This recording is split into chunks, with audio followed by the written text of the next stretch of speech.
Queridos, estamos diante de um texto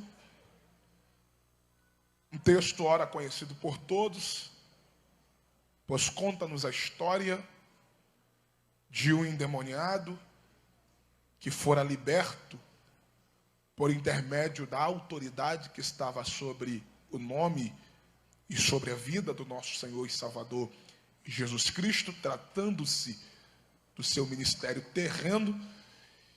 E para que possamos entender algumas lições de Deus para nossas vidas esta noite, vale a pena ressaltar o contexto, pois é interessante.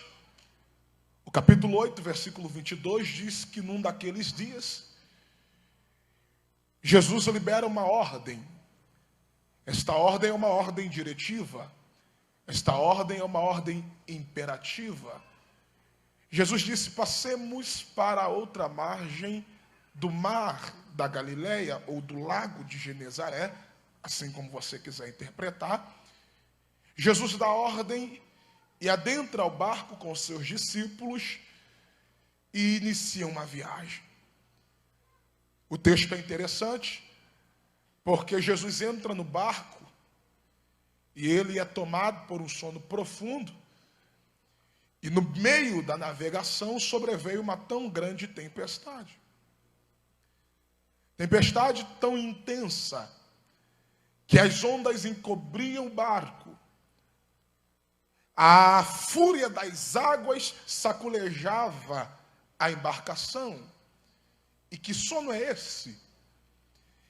Que as ondas encobrem o barco, o vento saculeja a embarcação e Jesus continua dormindo. A nossa querida irmã Amanda falou aqui sobre pessoas que têm dificuldade de dormir. Jesus não tinha esse problema.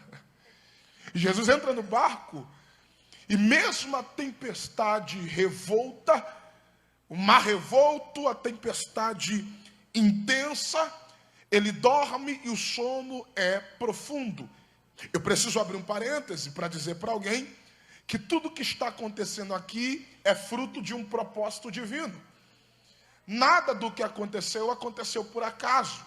Até porque Jesus é um ser onisciente. Ele sabe das coisas antes mesmo que as coisas aconteçam. Então Jesus entrar no barco, sabendo do que iria acontecer e tendo esta capacidade de descansar, até porque se tem uma coisa que ele vela é pela sua palavra. A ordem é uma ordem imperativa. Ele não diz eu vou tentar chegar.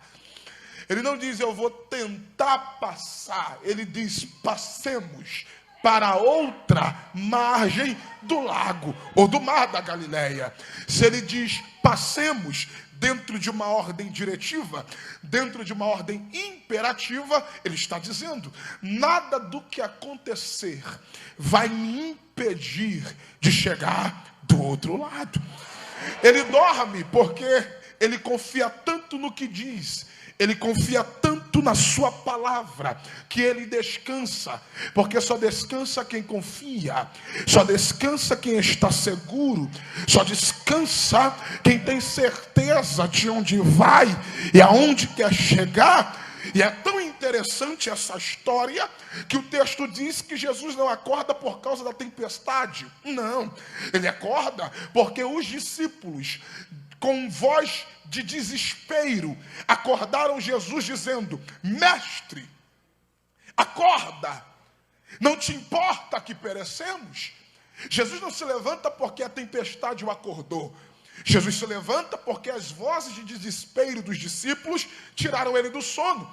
E Mateus fala algo interessante. Mateus diz que quando Jesus se levanta, a primeira palavra dele não é para o vento, porque não foi o vento que o acordou. A primeira palavra dele não foi para o mar e nem para a tempestade, porque não foram eles que o acordaram. Quando Jesus se levanta, se coloca de pé, a primeira palavra é para quem tirou ele do sono. Jesus olha para os discípulos e diz: homens de pequena fé.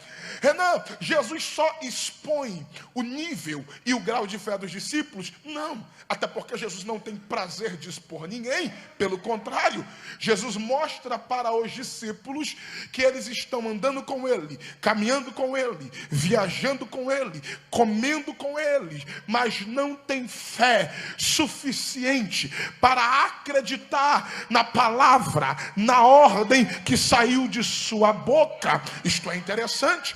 Jesus, no mesmo instante que diz, que mostra, que apresenta para os discípulos o grau, o nível de fé que eles estavam, ele dá uma injeção de fé em quem não tem. Porque o segredo não é como você entrou no barco, o segredo é a forma que você vai sair desta embarcação.